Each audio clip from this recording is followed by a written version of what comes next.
Hello everyone and welcome to this episode of kirbysguitarlessons.com. My name is Kirby Swinnermer. Today I'm going to take you through a song from the Zombies, if you can sing it. That one here called She's Not There. Let's take a look at it. Alright, not a difficult song. You can make this a little more complicated. I'll show you what I'm talking about when we get to the break on this. We have an A minor and a D in here. I have an A chord as well. You'll see me playing it that way, or you can play it this way, obviously, the A. We have a C chord. We also have an E7 in here, okay? Now, I'm going to play this sequence down here. I'm going to play it up here in a second, but I'll show you the intro. There's a little riff that gets us off the ground, and it's just the A string to the C, to this E note, open D, C, A, G, A, right? And they're gonna down, down, up, down, up, down, up, down, down, up, down, up, down, up, down, down, up is a muted, right? There's like a 1, 2 there.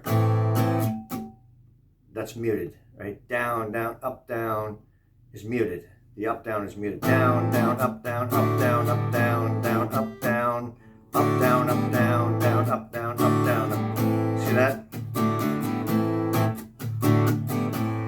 But I can play this sequence up here instead. If I put my index finger on the bottom 4. Now I don't want to play the bottom string, and I don't want to play the top string here. I don't want this ringing, and I don't want this ringing. But I can play the middle 4 string. So I'm going to mute this with my thumb and mute the bottom string, either just play out away from it when you're strumming, or you can mute it silently kind of with your hand back here.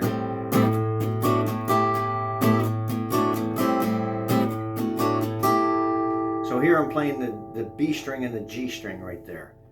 And then back to that again, right? And I've got that A note ringing the whole time I'm playing through here. Okay, so that's what I'm going to play there. And when I get to the chorus, when we start getting into the chorus, then it'll be A minor, D, C, E7 down here, right, as you'll see. And of course you can play a little bit of a emphasis with some downstrokes.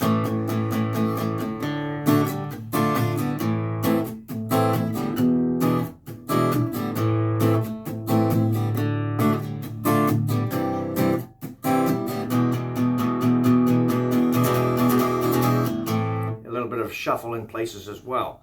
You can put that in if you want. Now the problem with this, of course, is the vocals. As I mentioned, I'll give you a taste of where this is going, but I'm not going to go there, right? The first 3 lines I'll be singing high. Well, no one told me about her, the way she lied.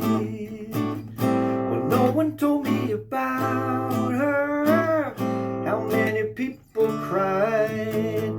Well, it's too late to say you're sorry. How would I know? Why should I care?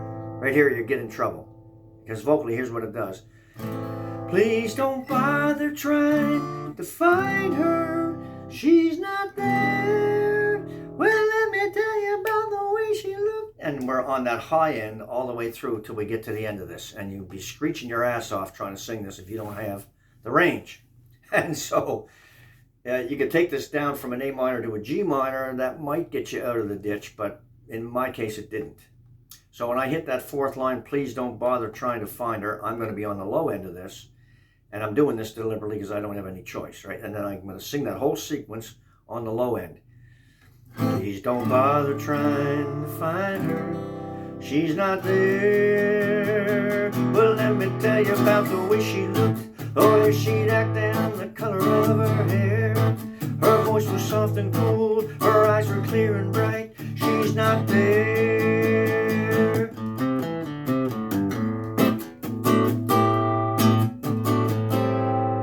All right, so that's what you have to do sometimes in these songs, because some of these singers in the 60s, there's a bunch of them. I mean, McCartney's another one that's hard to follow. He's got such a naturally high vocal range and so on.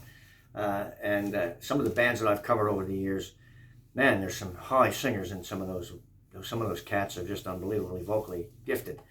All right, but if you don't have that kind of a range, then that might be the workaround. It's not my favorite thing to do, but I get in a box sometimes with some of these older 60s tunes, and these guys are just hard to follow. Now the break on this, as far as I know,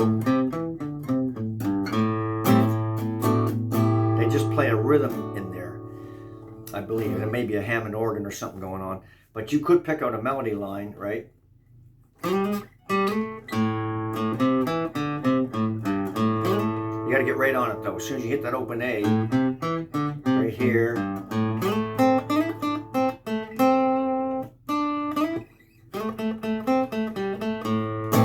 a little bit of a rhythm in between it. Now instead of doing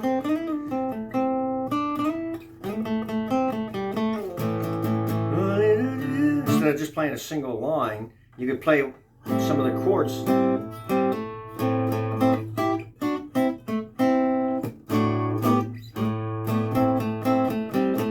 They're already there anyway, right? When you're doing up here, I'd play the B and the G.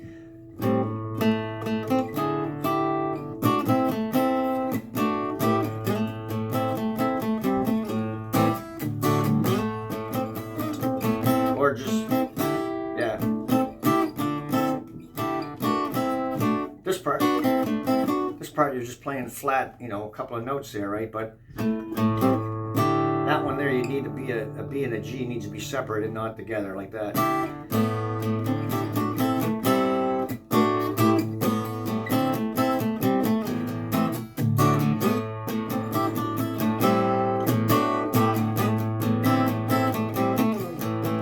Now you notice I'm playing all downstrokes when I'm picking this, right? I'm not doing this. It's all downstroking it all the way through. But you don't have to put that in. You can just play a rhythm there if you don't want to do that break. But you could put something in there. So maybe we'll do that. And then at the end of the song, you're going to come off that chorus, and then you're going to be back to this part here. And then you can end it with, right? Get on the A minor there, or on the A. And just 1, 2, 3, 4, and just chop it off that way. Okay, that's what I would do with this. Now let me play it all the way through and see if we can bring it together here and see how this is going.